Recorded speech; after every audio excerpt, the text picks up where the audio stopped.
Hey, hi, how's it going? Listen, I wanted to make a nice video about the folk festival, Wessex Folk Festival. There's actually a lot of different folk festivals going on. And recently, yes, we had a lovely little folk festival in Weymouth. I just thought, oh, yeah, let's just talk about all the Morris dancing and music and fun things that are occurring, celebrating our culture, our community. And then rioting broke out. Not in Weymouth, luckily, not this time. We've had our fair share, but in Southampton.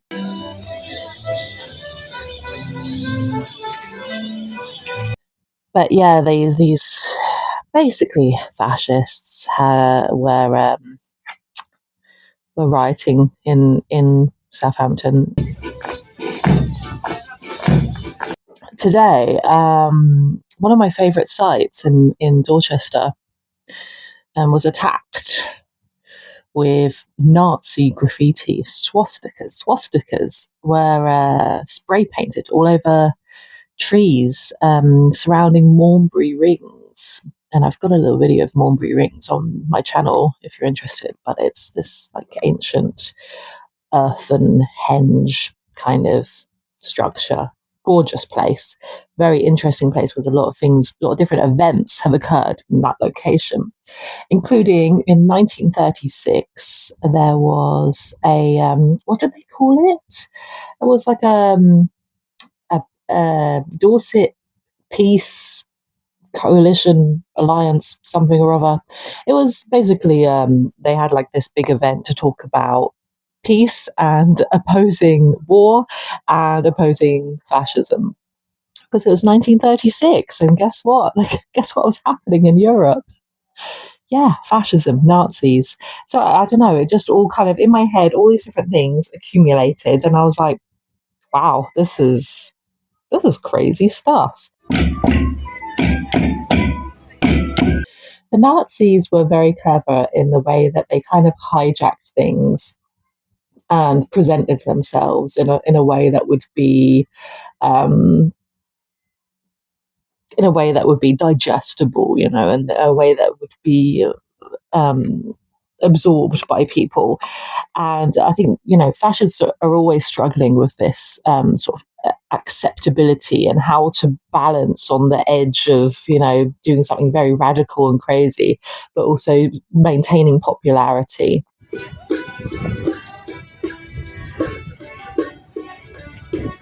And they kind of appeal to this idea of like, oh, this is our tradition, this is our culture, and we must preserve it from all these invaders, people coming in here, and they want to introduce a foreign culture, and it's a danger, danger.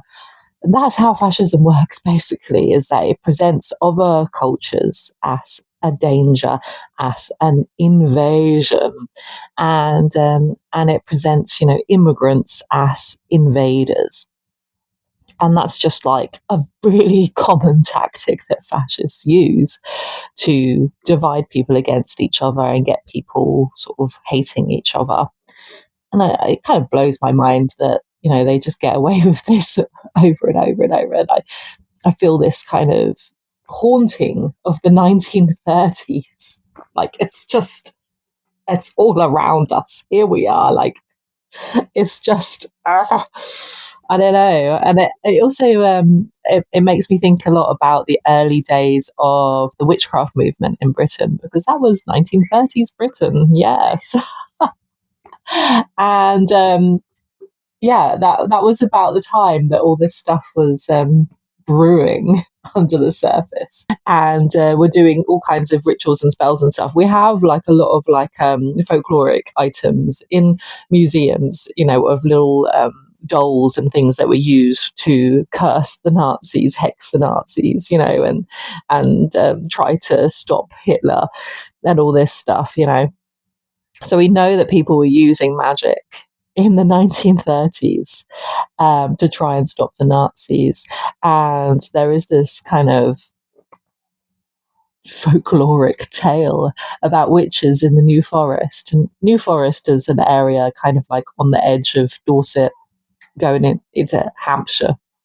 And it's a beautiful ancient, it's called the New Forest, but it's not new, it's ancient. Gerald Gardner and the New Forest witches. Hey, do you believe in the kind of mythology of the origins of Wicca? A lot of people say, nah, it's bullshit. But then again, a lot of people say, yeah, completely believable. The amount of evidence available, however, is quite minimal.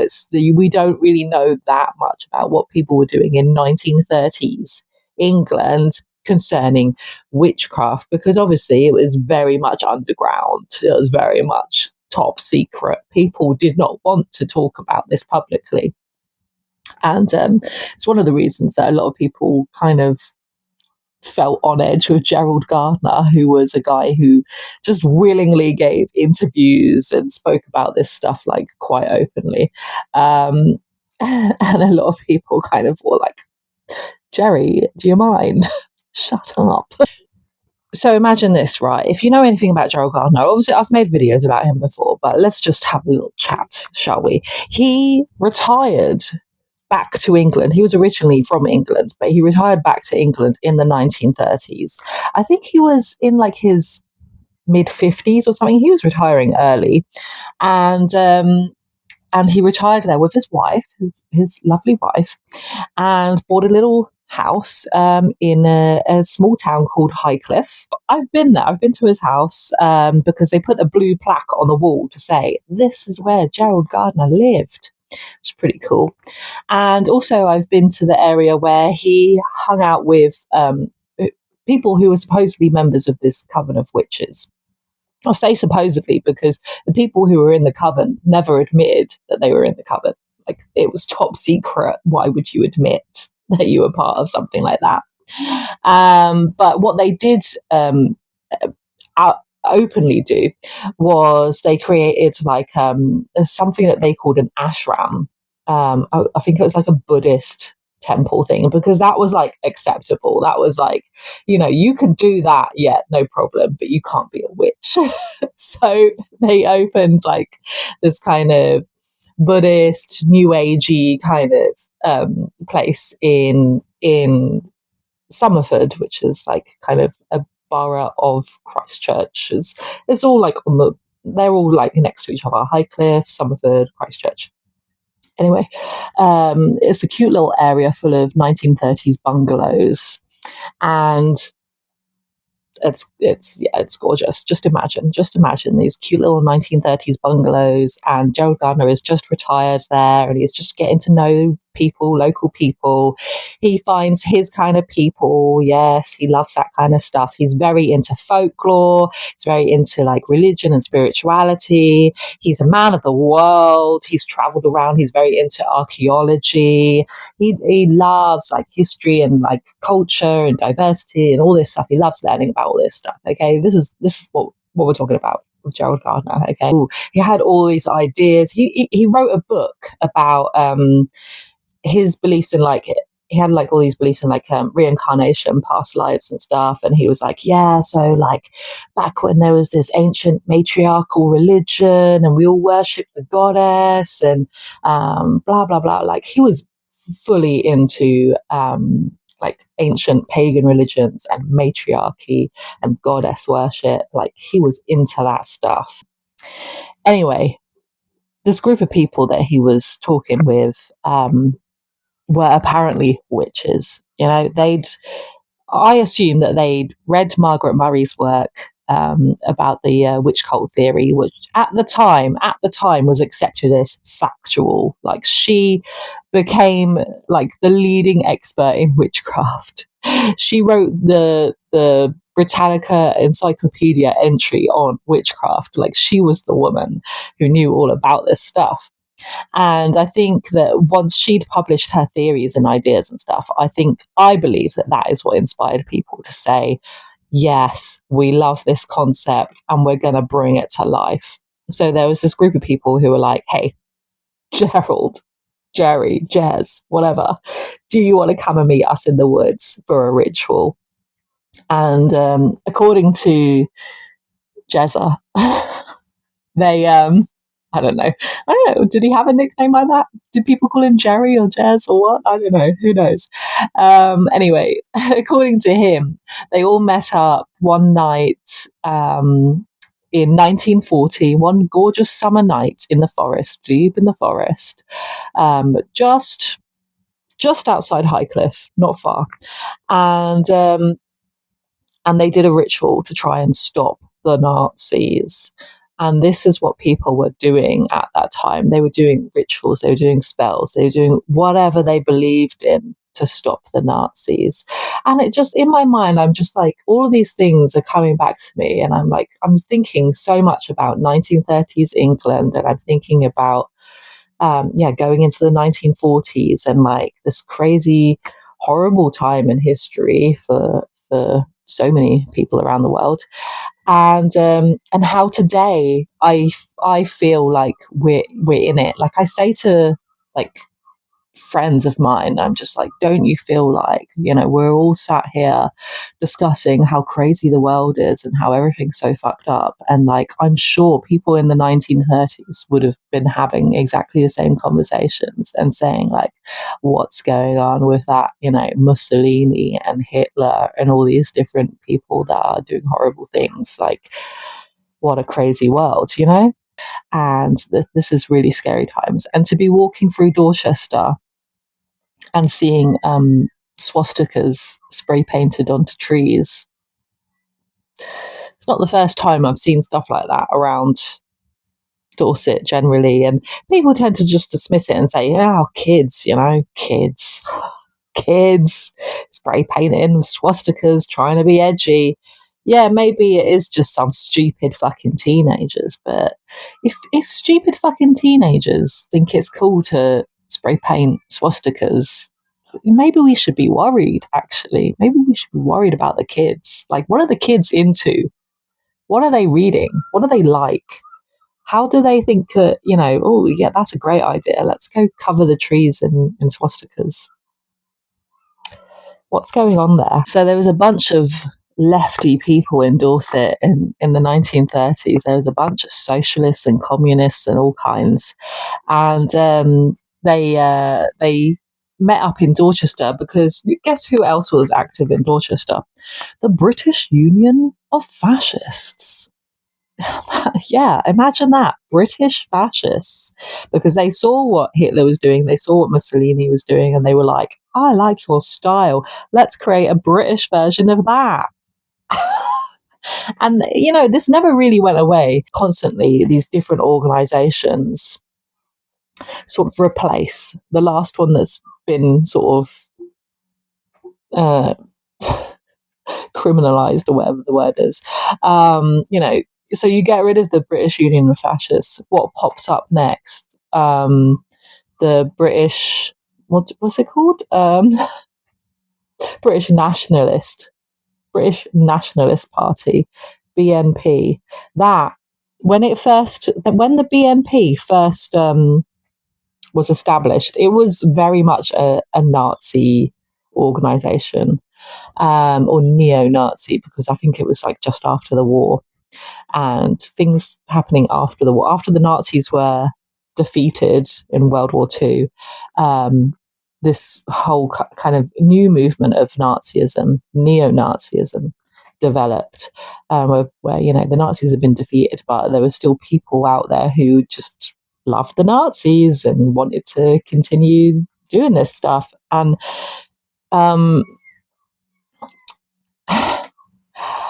it's very worrying, all the stuff that's going on right now, all of the anti-immigration stuff, all of the hostility towards people invading. It's very fucking fascist sounding rhetoric that is being sort of propagated. The worrying thing is really how creepy and how subtle, the fascist type stuff can sneak in there, it can really sneak in everywhere. and particularly religion, spirituality, folklore, paganism, it can very easily sneak on in there. And it makes me feel very like I'm watching my back, like, because I don't feel safe, because I just think there's bound to be a fascist in here somewhere. There's always a fascist. How do you navigate that? Politics is always there in the background. You can't get away from it. It's always there. And nobody is politically neutral. There's no such thing. There's no such thing as political neutrality, because everyone has some kind of beliefs about, our rights and freedoms and the economy and how that works. And, everyone has their different ideas about how things should be done, how the country should be run, and what is good for the country and what is bad for the country. Yeah, I do believe that through all of this turmoil, we are like on the precipice of something actually good. If we can bring it together, then we can make it happen. We can't just sit back and wait for it to arrive. We have to work towards this stuff. So yeah, it's a struggle, isn't it? It's a long old struggle. I can't give it like advice or anything. I'm just reflecting on the mood, the general mood of 2026, and looking at these horrible swastikas on the trees and thinking, why the fuck did somebody do that? What are we going to do about it? Don't ignore it. Don't walk away. If you see something fucked up, do something about it, And I'm thinking to myself, all right, contact the council. Excuse me, Dorset Council, can you sort this out, please? I've seen a lot of graffiti in the past that has stayed there for a long time without the council ever doing anything about it. And this is council property, so it's their responsibility. So, quite often you just have to take things into your own hands, take matters into your own hands and just do it yourself, because otherwise you're going to be waiting ages for the bureaucracy of things to, gradually be dealt with. So just go ahead and get out there, and if you see some gross graffiti, then scrub it off the wall or whatever, paint over it, whatever.